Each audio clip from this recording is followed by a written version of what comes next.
पोटली जैसे जैसे चढ़ाते जाओगे ये घुटना बदलने की जरूरत नहीं पड़ेगी, डुकरिया ऐसी चलेगी। चक रहे पर क्या कमरा भी है, शादी आई एक में 6 भरा, 6 इसलिए भरा तुम रात भर सत्संग करो, भजन करो, स्मरण करो, और जितना सत्संग का आनंद हो सकता है। अपनों के बीच में तो हमेशा रहते हो, पर दूसरे को एडजस्ट करना तो सीखो। जरा विचार करो, तुम अपने कमरे में दूसरे को एडजस्ट नहीं कर रही तो ऊपर जाएगी तो भोलेनाथ कैसे एडजस्ट करेगा? सोचो तो सही है, विचार तो करो। भगवान शिव की कथा है, 24,000 श्लोक शिव महापुराण में है, 12 संहिता, और एक एक संहिता भगवान शंकर को समर्पित है। भगवान शिव 6 सूत्र शिव महापुराण के हैं कि शंकर को पाने के 6 सूत्र बताएं। पहला, मस्तक पर तिलक लगा दो, त्रिपुंड लगा दो, नहीं लगा सकते तो गले में रुद्राक्ष की माला पहन लो। इतना भी नहीं कर सकते, तीसरे नंबर का सूत्र है कि भगवान शंकर का मंत्र जाप कर लो, नमः शिवाय, ओम नमः शिवाय। ये भी नहीं कर सकते तो मंदिर में शंकर जी को 1 लोटा पानी चढ़ा दो, चौथा सूत्र। 5वां सूत्र है, इतना भी नहीं कर सकते तो किसी शंकर के मंदिर के पास में से निकल कर चले जाओ तो शंकर के मंदिर का शिखर का दर्शन हो जाएगा, शिखर दर्शनम सर्व पाप नाशन। बस उतना भी बहुत है। ये 5 और 6 नंबर का सूत्र है, अगर इतना भी नहीं कर सकते तो पूरी जिंदगी में अगर 12 ज्योतिर्लिंग पर पहुंचकर शंकर की कथा को सुन लोगे तो फिर दूसरा जन्म नहीं होता। ये 6 सूत्र शंकर को पाने के हैं, भगवत भक्ति को पाने के हैं, भगवत रस तत्व को पाने के हैं। 6 सूत्र है, शंकर का अनुमोदन करें। ऐसी कौन सी भूमि है, ऐसी कौन सी जगह है जहां शंकर नहीं है? हर जगह, हर तत्व में, कण कण में, हर जगह पर वही तो समाया है। बस हमारे नेत्र परखैया नहीं है, इसलिए हम पहचान नहीं पाते। बहुत दुनिया के लोग बहुत कम पहचान कर पाते हैं। बस अंतर तब आता है एक घर के बुजुर्ग माता पिता को और एक परमात्मा को लोग अंतिम तक नहीं पहचान पाते। अंतिम तक बहुत कठिन। माता पिता सब कुछ दे देते हैं बच्चों को। एक सास अपनी बहू को जब पसंद करके आती है, जो सास कभी अपनी देवरानी जेठानी की एक अंगूठी नहीं दे, वो हाफ सेट दे के जाती है। सोचो जरा, विचार करो। खुद कैसी भी साड़ी पहने पर बहू को एक से बढ़कर एक चढ़ावे में चढ़ा देती है, तैयार होने का डब्बा भी देती है, नंबर की चप्पल भी देती है, सब कुछ देती है। शादी नहीं होती उससे पहले ना जाने कितना सास बहू को दे आती है। कितना विश्वास सास का बहू पर होगा। और बहू जब पहली विदाई में घर से सास के यहाँ से जाती है तो अलमारी में ताला लगा के चाबी घर ले जाती है। सोचो, सास ने कितना विश्वास करा, सब कुछ दे दिया, और बहू ने ऐसा विश्वास करा कि चाबी तक बटोर के पहली विदाई में ले गई। पहली विदाई क्यों? क्योंकि नंदे आई है, डोकरी निकाल के ना दे दे बच्चों। विश्वास कहाँ, भरोसा कहाँ, पूर्णता कहाँ है? भगवान शंकर की कथा कर रही है। 6 सूत्र में से अगर एक सूत्र भी भगवान शंकर का आपकी जिंदगी में आ गया तो जीवन का आनंद देने वाला हो गया। ध्यान देना, कन्यादान जो तुमने करा है उसका पुण्य तुम्हारे मरने से पहले हो सकता है कि समाप्त हो जाए। अन्नदान जो तुमने करा है उसका पुण्य हो सकता है तुम्हारे मरने से पहले समाप्त हो जाए। क्योंकि कई लोग कहते हैं हमने कन्यादान करा, हमने वस्त्र दान करा, हमने मुद्रा दान करी, हमने स्वर्ण दान करा, हमने अन्नदान करा, हमने भागवत कराई, हमने रामायण करवाई, हमने गीता करवाई, हमने तीर्थ करे, हमने व्रत करे। ये सारे पुण्य तुम्हारे खाते में हैं, एक पलड़े में तुम्हारे पुण्य रखे हैं। पर एक पलड़े में जो पुण्य इकट्ठे करके रखे हैं तो पाप भी तो देखो कितना करो, पाप भी तो देखो। मालूम पड़े मुंह से किसी की निंदा कर दी, उसी पुण्य में से कम हो गया। हुआ कि नहीं हुआ? अरे बोलो तो सही, अब 200 रुपए लेके आई थी, अब 200 रुपए में से खर्चा करते जा रहे हो तो होगा कि नहीं होगा खर्चा? थोड़ा गलत बोल दिया, पुण्य समाप्त हुआ। किसी को अपशब्द बोल दिए, पुण्य समाप्त हो गया। किसी के लिए गलत देख लिया, पुण्य समाप्त हो गया। किसी के लिए गलत सुन लिया, पुण्य समाप्त हो गया। हमने पुण्य तो बहुत कमाया, हमने ढेर पुण्य इकट्ठा करा। कन्यादान, वस्त्रदान, अन्नदान, मुद्रादान, स्वर्णदान, भागवत, रामायण, गीता, यज्ञ, अनुष्ठान, संत पूजा, गुरु पूजा, सब कुछ करी, पुण्य तो ढेर इकट्ठा करा। पर मरने से पहले ये सारा पुण्य तुम्हारा बोलने से, अपशब्द कहने से, ताना देने से, निंदा सुनने से, गलत देखने से समाप्त हो गया।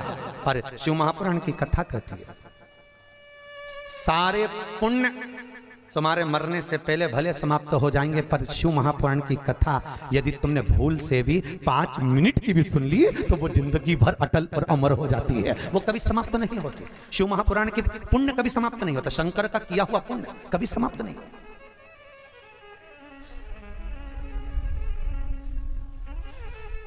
आज वो कोई कह रहा था गुरुजी वो हम पोटलियां बना के लाए हैं तो एक एक मंदिर में पोटली चढ़ाएं और कई चढ़ाएं। हमने कहा लो आए हो इतनी दूर तीर्थ करने के लिए, 5 रुपया 10 रुपया 2 रुपया करो, जो तुम्हारी मर्जी पड़े चढ़ाओ। 84 महादेव का क्या बार बार दर्शन करने जाओगे? ब्रज 84 कोस की परिक्रमा तो तुमने ना जाने कितनी बार लगा ली होगी ब्रजमंडल में पहुंचकर, पर 84 महादेव का दर्शन करने के लिए आए हो। और वो 84 महादेव जिसको स्वयं भगवान शंकर की बहन शिवप्रिया ने प्रकट किया था, शंकर के ही रूप तत्व से 84 रूप में उनको प्रकट किया है। पूरे विश्व में कहीं पर नहीं है, केवल उज्जैन में, केवल उज्जैन। तो भगवान शंकर की कथा कर रहे हैं, भगवान भोलेनाथ का चरित्र वर्णन कर रहा है। 6 सूत्र में से एक सूत्र भी अपनी जिंदगी में उतारा तो जीवन सार्थक हो गया। मात्र भगवान शंकर की पावन कथा का रसतत्व ग्रहण करें। एक देवराज नाम का ब्राह्मण शरीर में ताप पड़ गया और शरीर में ताप पड़ने के कारण बहुत ताप पड़ा तो शंकर के मंदिर में पहुंच गया, बैठा।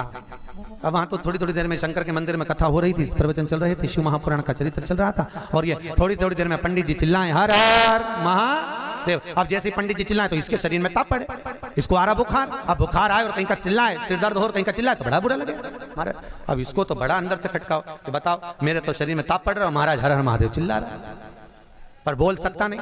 ताप पढ़ते पढ़ते पढ़ते पढ़ते थोड़ी देर में ये यहां से चला शंकर के मंदिर से कथा श्रवण कर कर थोड़ी देर भले ताप पड़ा, बुखार आया, सिर दर्द हुआ, सब कुछ हुआ, पर शंकर की कथा तो शरीर में पहुंच गई, इस आत्मा तक पहुंच गई। होता है जब घर से चले होगे तो सोचे पाँव दुख रहा है, बुखार आ रहा है, सर दर्द हो रहा, ये हो रहा, वो हो रहा, पर शंकर के धाम में पहुंच गए तो अब ये सोच लो कि तुम शंकर के हो गए, तुम शिव के। यहाँ बिठले सेवा समिति के कहने पर नहीं आए, यहाँ पाठक जी के कहने पर नहीं आए, यहाँ हमारे कहने पर नहीं आए, यहाँ तो हम भी बुलाते तो तुम नहीं आते, क्योंकि ये नगरी महाकाल की है।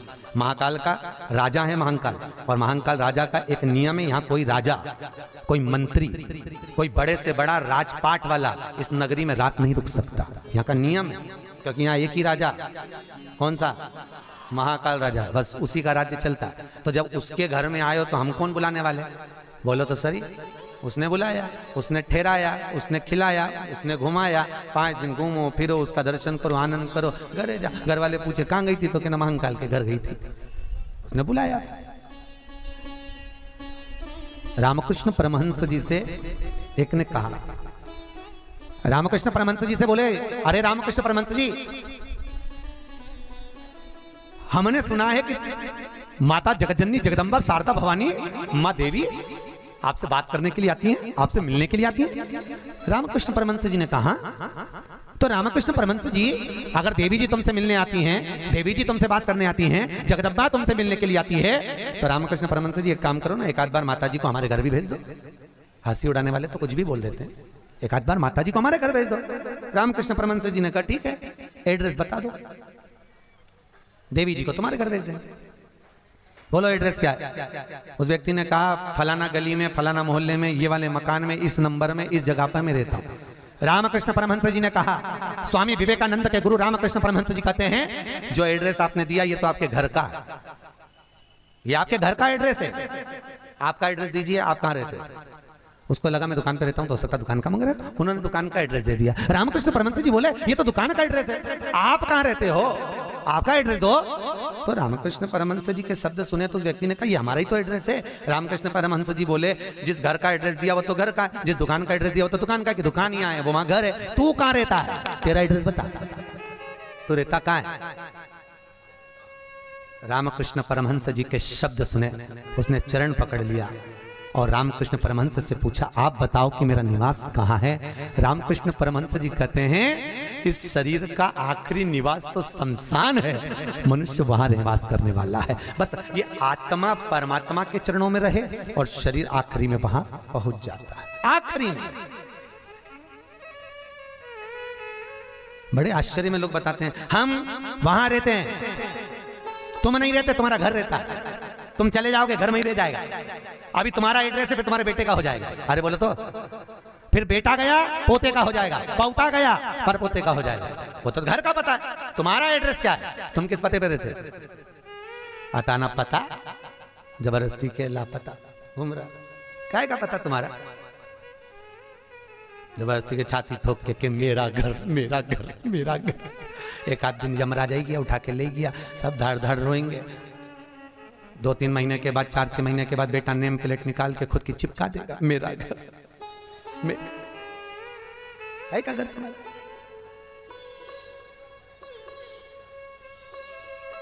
क्या कहा? सज धज के जिस दिन मौत की सहजादी आएगी, न सोना। हमसे भी लोग कहते हैं गुरुजी तुम कथा वाचते हो इतना सारा सोना मोना पहन के पहनते हो, तो हमने कहा जजमान लोग दे तो क्यों नहीं पहने? अरे बोलो तो दीजिए, कहीं करे कहीं बाद में जोड़ जोड़ के औलाद के देखे ना, है तो तुम्हारे पास भी, बस तुम भी जोड़ जोड़ के लाकर में अलमारी में लाकर में, और एक आध दिन मर गई और सारा पड़ा की पड़ा रह गया, ऊपर जाके याद करेगी वाला हार तो पहना ही नहीं, तो कहीं मतलब का सब पहना कहीं करे ऊपर।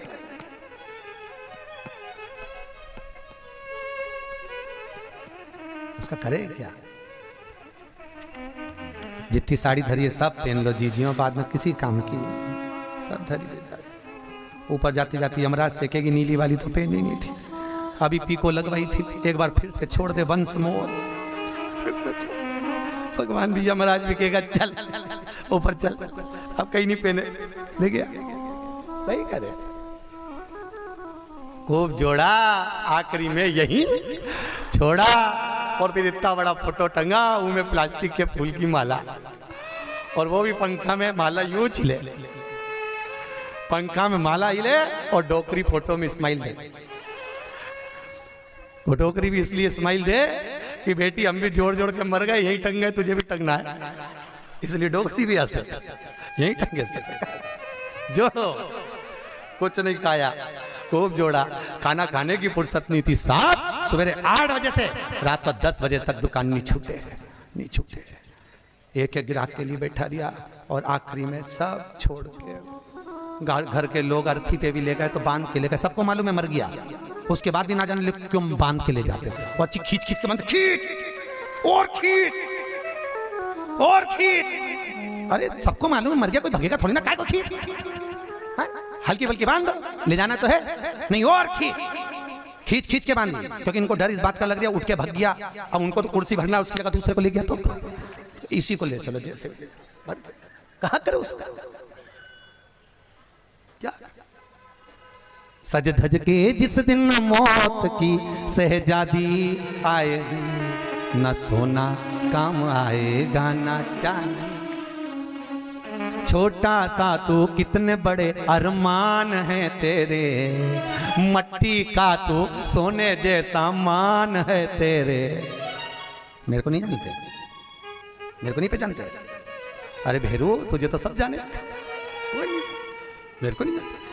मट्टी का तू सोने जैसा मान है तेरे, मट्टी की काया एक दिन मट्टी मिल जाएगी, न सोना कहीं करोगा फिर।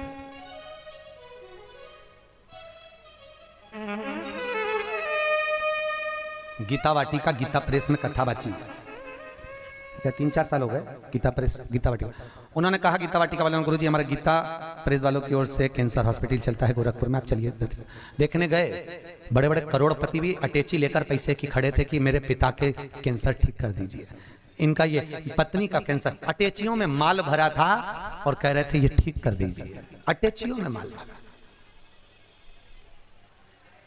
काम आ सकता है, अटैची भर कर रखी हुई है, पर शिव महापुराण की कथा कहती है जहां पर औषधि भी काम नहीं करती वहां पर शिव की करुणा काम कर जाती है और कृपा बरसा देती है। शिव की कृपा, शंकर करुणा करता।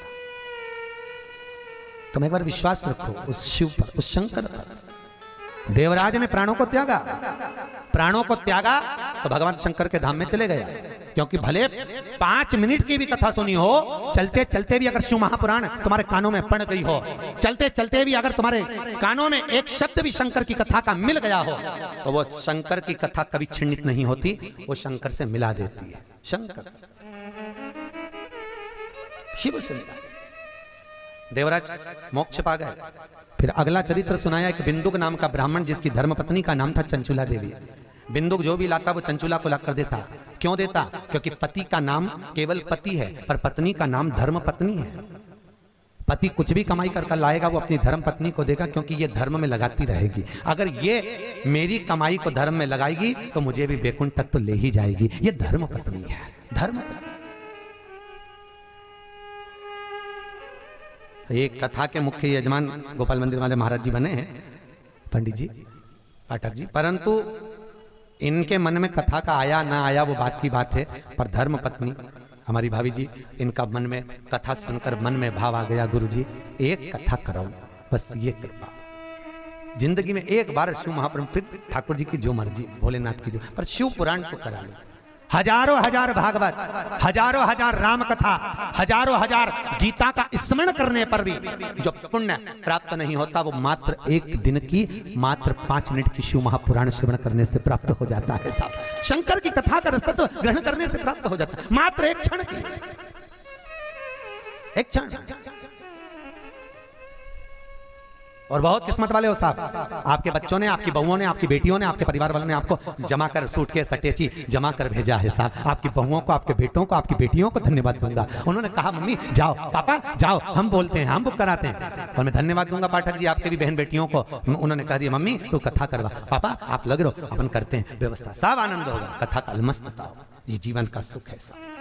याद रखना, कोई एक बेकार काम करते हैं तो हमारे पितरों को लोग देखने तक नहीं जाते, पर घर का एक व्यक्ति भी अगर पुण्य का कार्य कर लेता है तो उसके पूर्वजों की पीठ स्वयं नारायण जाकर थपथपाते हैं कि तेरे वंश में कोई पैदा हुआ जिसने सत्कर्म करा, सत्कर्म किया।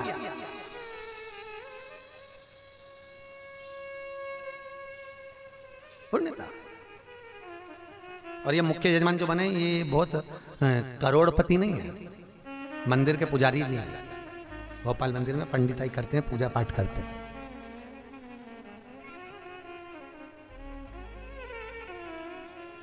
उसमें भी शायद मेरे हिसाब से, मेरी सोच से तो 3-4 हजार रुपये महीना कुछ मिलता होगा। उसके बाद भी मन देखिए कि नहीं, कथा रस तत्व हो महाराज, श्रवण करें, जीवन का सुख पाए। और ये इनके ऊपर जो कृपा हुई है, ये पूर्वजों की हुई है कहीं। और आपके ऊपर जो कृपा है, आप जो यहाँ महाकाल की नगरी में बैठे थे, तुम्हारा तो है, पर तुम्हारे भी पितरों की ना जाने कितने पूर्वजों का आशीर्वाद होगा। उन्होंने धक्का मारकर तुम्हें महाकाल की नगरी में भेज दिया। कहीं पूर्वजों की, कहीं पितरों का आशीर्वाद, कहीं आहूत और वासुकों का आशीर्वाद, जो हमको परमात्मा की शरणागति तक लेकर जा रहा है, भगवान के चरणारविंद तक लेकर। बिंदु को जो लेकर आता वो चंचुला देवी को देता, चंचुला देवी उसको भोग में लगा लेती है, पर चंचुला कभी धर्म में नहीं लगाती। धर्म पत्नी का लक्षण है कि पति की कमाई का एक अंश निकाले और वो ले जाकर कहीं सत्कर्म में, कहीं धर्म में लगा दे। एक अंश निकाल कर वो धर्म में लगाए तो धर्म पत्नी है। पर आजकल की पत्नियां ऐसी हैं, निकालती तो है पति की कमाई का, प्रसाद डेंटिंग पेंटिंग में लगाया, वो धर्म में लगा ही नहीं, धर्म में लगे ही नहीं। वो कितना ही प्रयास करें। कई माताओं की आदत रहती है, हर बार सोचे सत्यनारायण की कथा कराऊंगी, सत्यनारायण की कथा कराऊंगी,